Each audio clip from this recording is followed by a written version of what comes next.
You've been misreading rich people your entire life. Not slightly off, completely backward. The signals you learn to look for, the car, the watch, the neighborhood, the clothes, those are the exact signals that genuinely wealthy people stopped sending 20 years ago. What you've been tracking this whole time is not wealth, it's the need to look wealthy. And those are two very different things living in two very different bank accounts. There's a man named Henry who has not performed wealth a single day in his life. No luxury car, no status watch, no brand on his clothes you could name from across the room. On any given Tuesday, Henry looks like someone who is quietly getting by. Henry retired at 52 with more financial freedom than anyone I have ever personally met. These are the 10 rules he followed to get there, and why every single one of them looked, from the outside, exactly like losing. Henry is not a tech founder. He didn't inherit anything, didn't sell a startup or get lucky in crypto or stumble into a windfall at the right moment. Henry is exactly the kind of person no financial magazine has ever put on its cover. And here's the thing, Henry is not rare. He just looks that way because most of us have been trained to look for the wrong thing. There are nearly 24 million millionaires living in the United States right now, according to the most recent global wealth research from UBS. More than 1,000 new ones every single day. That works out to roughly 1 in every 15 American adults. Sit in a coffee shop with 30 people in it. Statistically, 2 of them have a 7-figure net worth. Look around the room. You cannot pick them out. Not because the information is hidden, because your radar was built for the wrong frequency. Henry would be the last person anyone in that room would point to. That is the entire point. Before we get into the rules, hold on to one idea because it unlocks everything else. Income is not wealth. Income is loud. It's the number on the paycheck, the bonus, the raise, the flex. Wealth is quiet. It's the gap between what you earn and what you spend multiplied by time. A surgeon pulling $500,000 a year who spends every cent of it has a massive income and almost no wealth. A plumber earning a fraction of that who saves and invests a steady slice of every check, quietly, consistently, without drama, can end up the richer person in every way that actually matters. Here's the distinction that changes everything. What you see when you look at someone's car, their house, their watch, that's not wealth. That's the need to look wealthy. It's a signal being broadcast outward for an audience nobody consciously chose to perform for. Real wealth lives somewhere you will never see at a dinner party. Inside a brokerage account, inside a retirement fund, inside a paid-off mortgage on an ordinary house on an ordinary street. Henry understood this before most people even start asking the question. It changed every decision he made. Here is how the game actually works. The quiet game has no audience, no scoreboard you can read from the outside, no ceremony when you cross 7 figures, no announcement, no applause. The only way to know if someone is winning it is to wait 30 years and look at their balance sheet. Every rule of the quiet game is a trade.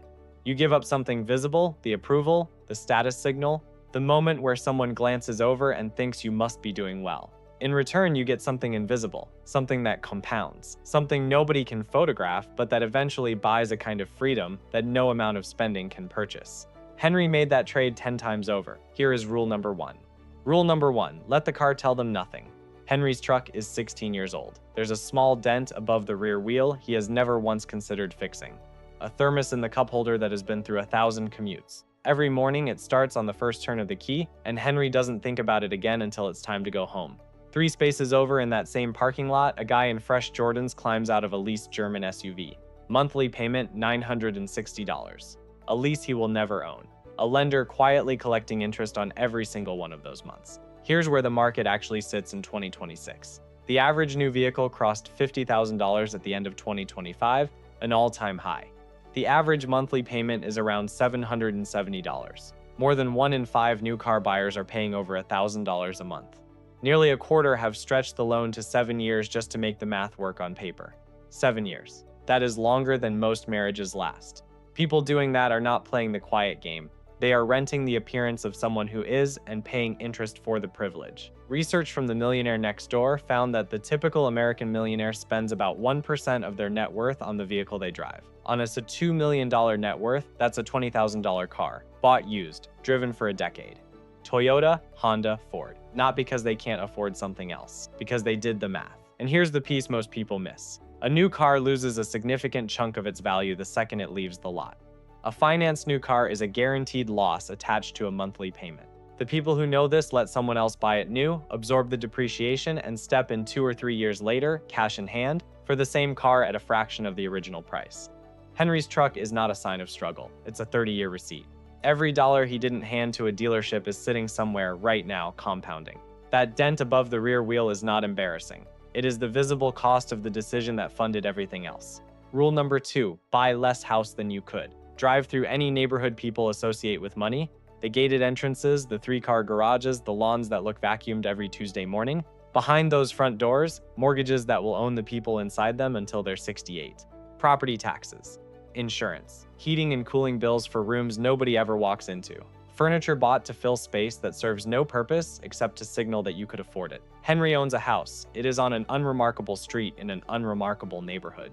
The bank had approved him for nearly twice what he paid. He chose the gap. And for 30 years, the difference has been quietly compounding somewhere the neighbors can't see. You've heard the Buffett example before, and it's worth saying out loud again because most people hear it and still don't copy it. Warren Buffett still lives in the same house in Omaha he bought in 1958 for $31,000. He could own any property on earth. He chose to keep the one that does the job. That same instinct plays out at every level, not just the billionaire tier.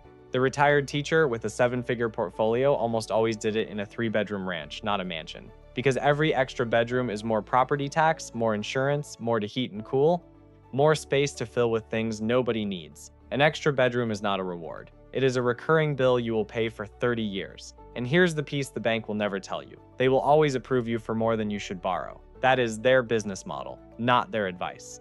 The gap between what the bank approved Henry for and what Henry actually borrowed, that gap is where his freedom lives. He chose it deliberately. He invested it deliberately. 30 years later, the math speaks for itself. A bigger house feels like a reward. For most people, it quietly becomes the anchor that keeps them from ever actually pulling ahead. Rule number 3, never let your clothes do the talking. The people with the loudest logos are almost never the ones with the deepest accounts. The flashier the brand, the more visible the label, the more likely you're looking at someone performing a financial status they haven't actually reached. The genuinely wealthy buy quality, wear it for years, and replace it only when it's done. There's a name for the style real money has quietly settled into: stealth wealth. No visible logos. No watch you're supposed to recognize from across the room. Plain, well-made basics. The wealthiest person in any given room is often dressed like they're about to run errands. Because they are, and because they genuinely do not care what you assume their clothes cost. But there's something under this that goes deeper than fashion. Your brain is hardwired for social approval, not as a character flaw, as a survival mechanism. For most of human history, being accepted by the group was the difference between living and dying. That circuit doesn't turn off. It runs underneath every financial decision you make, whether you know it or not. The American luxury goods market does over $300 billion a year. And research consistently shows that the heaviest buyers of luxury goods are not the wealthy. They're households earning between $75,000 and $200,000 a year, people with enough income to signal, but not enough wealth to stop needing to. The genuinely rich are not the ones keeping that industry alive. The aspiring class is. And the luxury industry knows this better than its own customers do. Every visible logo is a message going out. I have arrived. Please respect me. I am worth something. That is the applause trap, and almost everyone is inside it without ever choosing to be. The genuinely wealthy are not immune to it. Nobody is. But at some point, something shifts. The security becomes internal. The number on the balance sheet is real, not performed, and they know it. The external signal stops feeling necessary. Henry's clothes refuse to make an argument, and a person who has nothing left to prove tends to dress exactly that way. Rule number 4, say nothing. Let the silence work. Listen at any gathering and you'll hear quickly who narrates their own finances. Someone always mentions what the trip cost, what the renovation ran, what the bonus came in at. Watch that person. They are almost never the one with the most. I spent 3 years eating lunch in the same break room as Henry. He never once mentioned his salary, never mentioned a price, a purchase, a bonus. At the time, I thought he was just private. Now I understand it differently. There was simply nothing left to prove. The genuinely wealthy go quiet around money for 2 reasons. The first is strategic. Talking about money invites comparison, requests, resentment, judgment. People sitting on real assets don't paint targets on themselves. That's rational. The second reason runs deeper. After long enough, money stops being exciting in the way it once was. It becomes infrastructure. The boring system running in the background that allows the rest of life to happen. And nobody throws a party every time the plumbing works. The loud ones are almost always still climbing, or performing a summit they haven't reached yet. The ones who've actually arrived go quiet, because there's no audience left they need to convince, and a long list of reasons to stay invisible. And the next sign is where that silence finally has a number attached to it. Rule number 5, keep your money where nobody can see it. This is the mechanical center of everything. The one sign that most clearly separates someone who looks rich from someone who actually is. I once asked Henry casually at the end of a workday whether he ever worried about retirement. He looked at me the way someone looks when they genuinely don't understand the question. I didn't get it then. I do now. His money was never sitting where I could see it. It had been working somewhere I wasn't watching for decades, and it had gotten very, very good at its job. Here's what the system actually allows in 2026. You can put $24,500 into a 401k this year.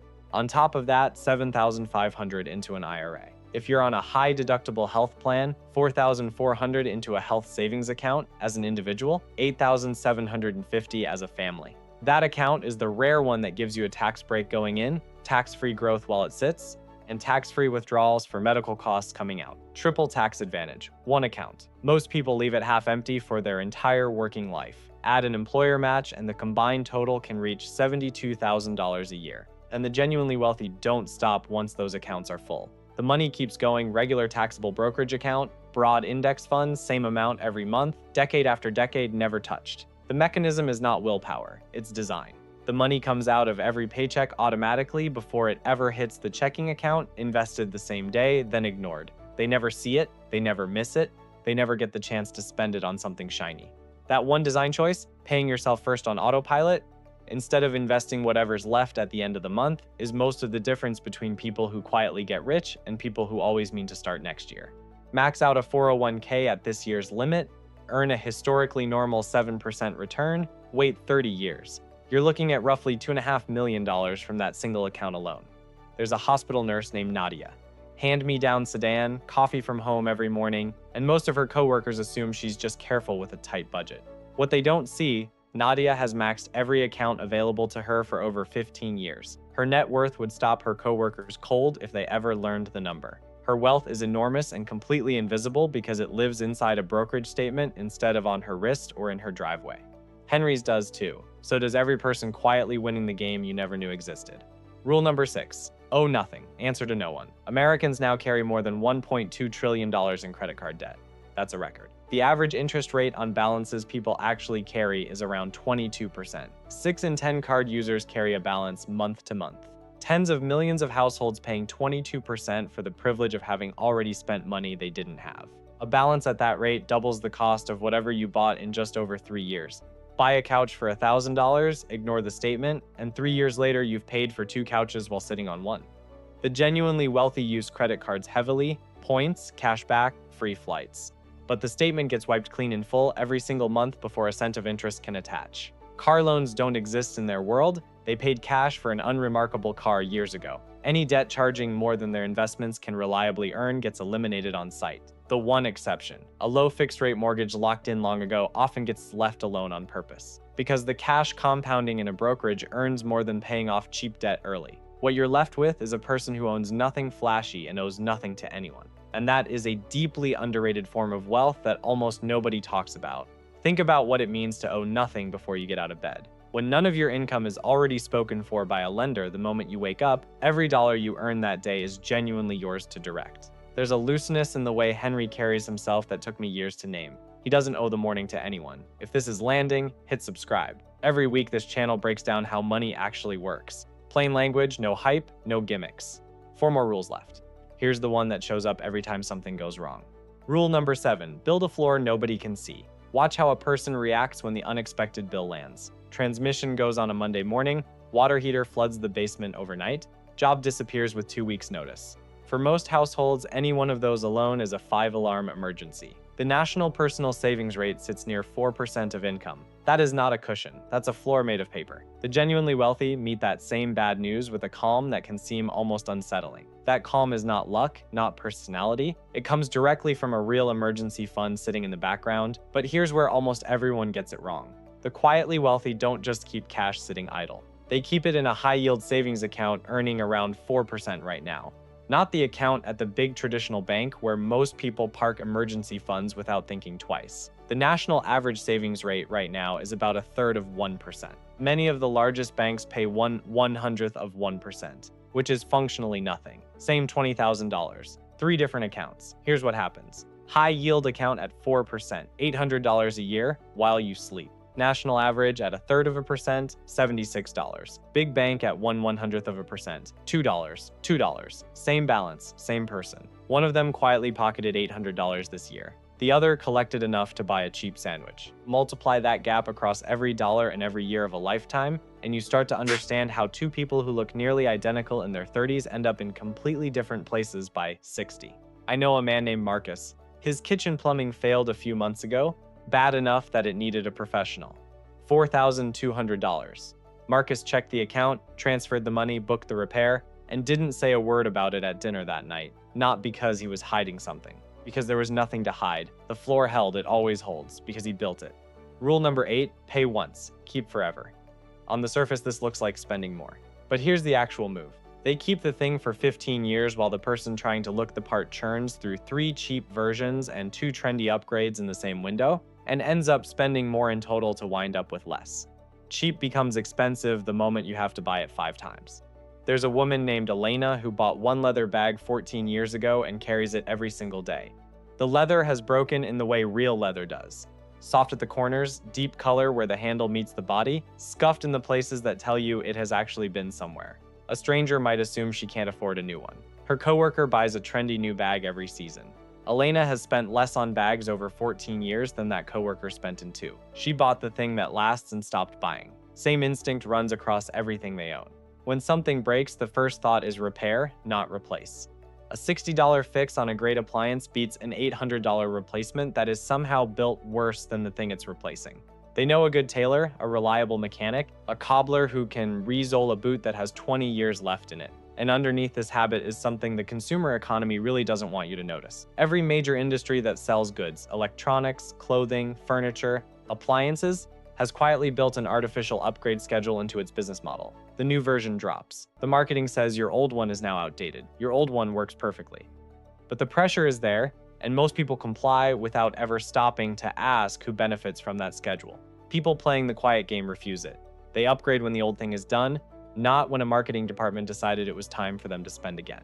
That single refusal, made consistently across a lifetime of purchases, keeps an enormous amount of money in their pocket that everyone around them keeps handing over again and again without ever noticing the pattern. Rule number 9, protect the gap. Pay attention to who says no easily and who genuinely cannot.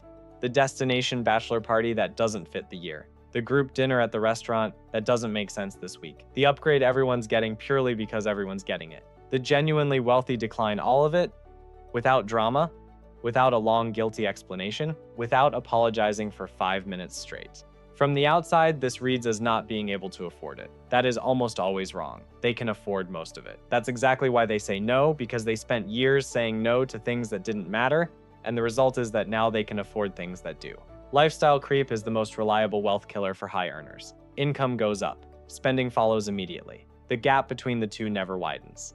The money that should have been building something real gets absorbed into a slightly more expensive version of the same life, and nobody notices because every upgrade feels earned. When Henry's income increased a few years ago, he changed exactly nothing. Same apartment, same truck, same routine.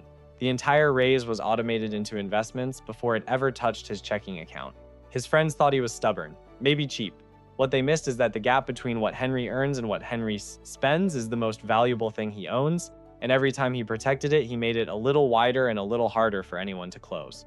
One more thing worth saying clearly. Henry is not depriving himself. He spends without hesitation on the 2 or 3 things he actually cares about and goes completely silent on everything else. That's not deprivation. That's knowing the difference between what you want and what you've been told you're supposed to want. The ability to disappoint a crowd is one of the most expensive skills you can develop. Henry mastered it early, and it has been paying him back every year since.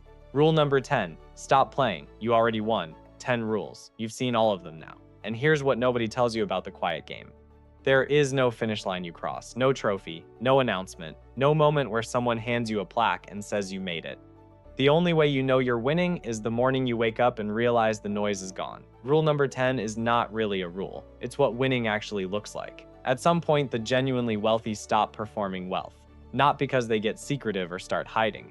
Because the performance was always a stand-in for the real thing, and they don't need a stand-in anymore. All the energy that other people pour into looking successful gets redirected into things that don't photograph well. Time, flexibility, the ability to walk away from a job that's making them miserable, to say no to a deal that doesn't feel right, to put a kid through college without loans, to take a Tuesday afternoon off without asking anyone's permission. The last time I saw Henry, he was in that same parking lot, same truck, same thermos. He was heading somewhere, I never asked where. He looked like a man with nowhere important to be. But I've thought about that moment a lot. Because what I actually saw once I finally knew how to look was something completely different. I didn't see a man with nowhere to be. I saw a man with every option open. A man who had bought himself the right to go anywhere, do anything, on any morning he chose. Without a payment, without a lender, without a performance, without an audience watching to see if he looked the part. Those are two completely different things. I had spent years mixing them up. Real wealth doesn't buy a better car or a louder watch. What it buys is silence. The low background hum of financial anxiety that follows most people through their entire lives, that quiet, constant pressure underneath every decision, every dinner, every Sunday evening when you start dreading Monday, goes quiet. And what replaces it is a steadiness that no spending can purchase and no income alone can produce. That's the whole reason to build wealth. Not the car, not the house, not the watch, the freedom to stop worrying and start living on your own terms, and the strange, quiet peace of knowing on an ordinary Tuesday morning in a parking lot that you have already won. Go back to that parking lot from the beginning. Henry in the 16-year-old truck with the dented tailgate and the thermos that has seen better days. The man 3 spaces over in the leased SUV with the fresh sneakers and the $960 monthly payment. You can read it now. You can see which one the balance sheet actually favors. And it's not the one the entire culture was built to applaud. 10 rules. Let the car tell them nothing. Buy less house than you could. Never let your clothes do the talking. Say nothing and let the silence work. Keep your money where nobody can see it. Owe nothing and answer to no one. Build a floor nobody can see. Pay once and keep forever. Protect the gap. Stop playing. You already won. Every one of those rules points back to the same uncomfortable truth. Looking rich and being rich are two completely different skills. The people who master the second one almost never waste a day on the first. Henry never did. And somewhere out there, neither does the person you were about to walk right past. Every one of these 10 rules rests on the same foundation, actually understanding how money works. How debt compounds against you while investing compounds for you. How those tax-advantaged accounts matter so much more than a checking account ever will. How to build systems that make the right choice automatic so you don't have to rely on willpower on a hard day. That's the part nobody teaches, and it's the only place worth starting. Subscribe. Every week, this channel breaks down how money actually works. Plain language, no hype, no lifestyle performance, no pretending you need to look rich to get there. And leave a comment. Which one of these 10 rules hit closest to home for you? I read every single one. The quiet wealth you just learned to recognize was never about luck. It was always about understanding the rules well enough to stop playing the game that was designed for you to lose. The best time to start is right now.